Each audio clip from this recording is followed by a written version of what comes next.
Hello, and welcome to the 15th episode of Course Place. I'm so glad you've chosen to join me for today's conversation. In today's episode, I'll be sharing a Bible study lesson I made on friendship. As always, if you like what you hear, please leave a review and/or comments, follow my podcast, and tell your friends. Also, please follow the podcast page I've made on Facebook.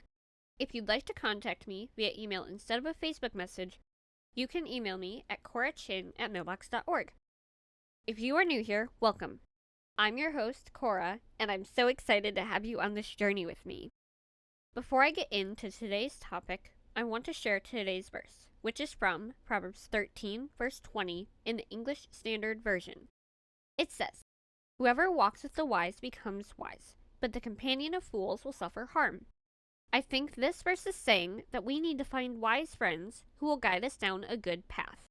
If we become friends with people who are foolish and toxic, we will suffer a lot of harm, pain, and that can be a danger to us. It is much better to have wise and godly friends than it is to have harmful, toxic, and dangerous friends. Now, sit back, get comfortable, and enjoy today's episode. Welcome to week 5 of our 6-week Bible study series. I can't believe we only have one more week left of our series already after this episode. I hope it has been an encouragement and a blessing to you. Today's lesson is on friendships. Once again, there are questions within the lesson, and I would love to hear answers to them. Here is the lesson I wrote. What do you hope to get out of this lesson on friendships? Friendships can be such a blessing in our lives. Deep friendships take time to develop. They don't happen overnight. You have to spend time and effort developing them. Friendships are not cookie cutter. They are all special and unique in their own way. Deep friendships are such a beautiful thing to have. When you have a deep friendship with someone, it is an amazing blessing because you can share personal things with them, pray for each other, and help each other whenever you're struggling. Close friends are always there for each other, no matter what. I'm so thankful to have a few friends in my life that I can talk to. Sometimes, though, friendships can fall apart due to a misunderstanding, argument, conflict, etc. When that happens, it is very sad and hard to get through. I have been through both of those situations at times, where a friendship is great or where one is falling apart. When friendships are rough, it can be hard to know what to do. Some things I have learned, and I'm still trying to learn honestly, are that not everyone wants to be friends. Friendships don't necessarily last forever. Friendships can either be really close, or you can feel more like acquaintances than friends. Friendships are sometimes really rough, that friends will hurt you sometimes, and even close friendships can end unexpectedly. I have noticed that having a few really good friends to talk to when I'm struggling is really helpful. However, there are also some people that aren't necessarily people you should be friends with. I have been through both situations where I have or had some really close friends and some that weren't or aren't so good. It's not always easy to make new friends. It's especially hard when you've been deeply hurt by someone before, especially when you were really close to them. When that happens, it's okay and totally normal to feel upset, hurt, betrayed, and numb. I've felt that before, and it's not easy, but we have to trust that God will get us through it. Going through hard things isn't fun, but trials help us grow closer to God. When you do have friendship or relationship issues, it's important to ask or give forgiveness. Some of the good memories I have with friends include ones made at youth groups, small groups, church, and with a few neighbors I used to have. I have a lot of friends in my life that I'm so thankful for. Having good friends is so important. They can help you when you're struggling, be there for you, laugh with you, cry with you, support you, protect you, talk with you, pray with and for you, uplift you, hang out with you, guide you, comfort you, help you in your journey as a Christian, and much more. It's important to have friends that will pull you up and along to Jesus instead of pulling you down and away from Him. I love having friends, especially when they're Christian friends. Christian friends are wonderful to do Bible studies with and to help you share the gospel with others. I'm so thankful for all of my friends. Having a community filled with good friends is so important and it is so beneficial. Without good, healthy friendships, life can sometimes feel very sad and lonely. so it is super important to find friends you can talk to when trials hit. Friendships that are close-knit are an amazing thing. 2 examples of close-knit friendships in the Bible are David and Jonathan in 1 Samuel 18 verses 1 through 5, and then Ruth and Naomi in the book of Ruth. If we spread rumors or lies about our friends, that can lead our friendships to destruction. Proverbs 16 verse 28. We need to be loyal to our friends when they are going through a trial. Proverbs 17:17. To me, that means checking in regularly, offering to help them somehow, praying for them, sending them encouraging messages, etc. We need to faithfully stay by them too. Proverbs 18:24. Sometimes we can encounter the wrong kind of friends, and that is not healthy for us. If we hang out with them, that can have a negative influence on us. Proverbs 22 verses 24 and 25.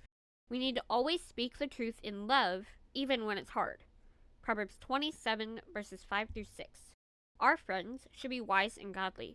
Otherwise, they will lead us down a path we don't want to go on. Proverbs 13 verse 20. We need to pick wise, godly friends who will counsel us and give wise advice. If we let the wrong kind of friends give us advice, we will end up not being wise. I think it also has to do with how mature they are. Because the more mature friends you have, maybe that'll rub off on you, and that can make you more mature too. Here are some questions. 1. How do you think we, as Christians, should act when it comes to making friends?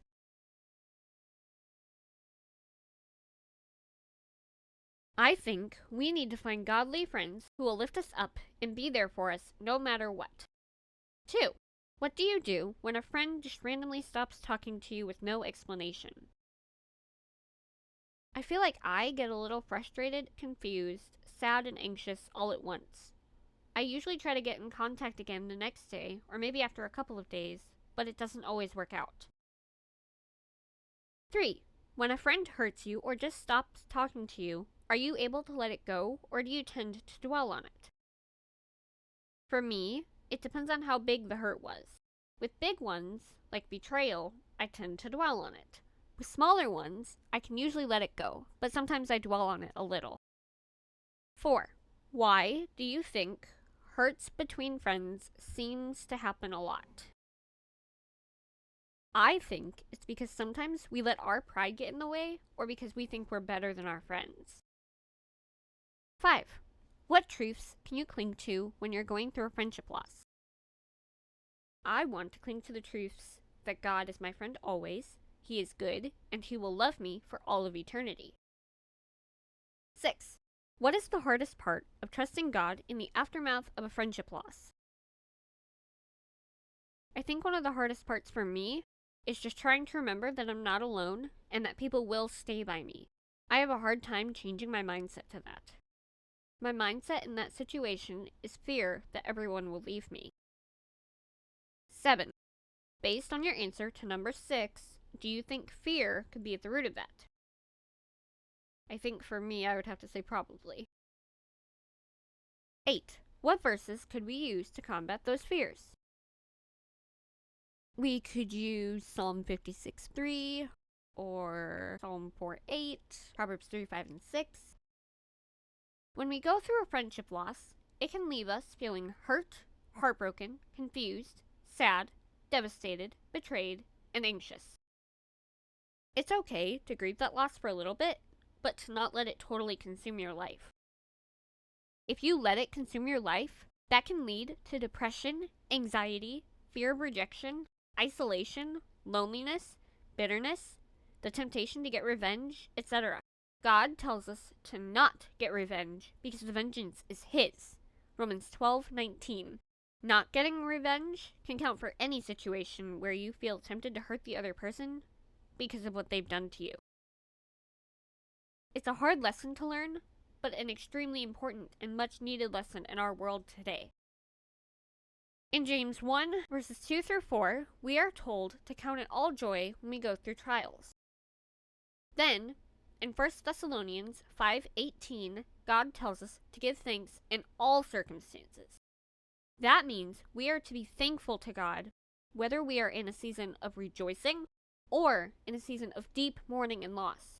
It's not always easy to do that, but when we focus on God's goodness to us, even in the good, it will eventually become a habit. I want to be able to focus on God's goodness in my life no matter what, even and especially when life is constantly throwing curveballs at me. It may not seem like it all the time, but God is so good, kind, faithful, trustworthy, loving, wise, caring, loyal, present, and constant. When we feel alone or friendless, we can remember that we have a friend in Jesus, just like the hymn, "What a Friend We Have in Jesus" says. I think it's important to have at least one person you can talk to when friendships get hard. I have noticed that having even just one person who will listen when I need to talk helps. Even if your friend doesn't say much, just knowing that they are listening can help. Sometimes opening up can be really hard, so I would encourage you to find one person you know you can open up to. That can be a very good thing, and it can be a big encouragement to you. Would you say most of your friends are adults or kids? Why? I feel like a lot of my friends are adults. I usually just find it easier to be friends with adults. I mean, I have some friends who are either slightly younger, my age, or slightly older, but I mainly just have adult friends. To close out this lesson, I want to ask one final question. What can you take away from this lesson and apply to your own life today?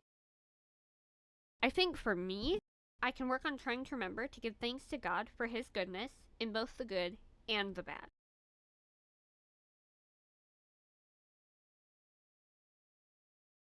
Hope you enjoyed today's episode. If you did, please follow, leave a comment and a review of my podcast if you haven't already, and please follow my podcast page on Facebook so you never miss an update. If you have any verses you'd like me to read on a future episode, or if you have any topics you'd like me to talk about, you can email me at corachin@mailbox.org, send me a message on my podcast page on Facebook, or a voice message through the link in the show notes, and I will get back to you when I can. Hope you tune in next week for the 16th episode.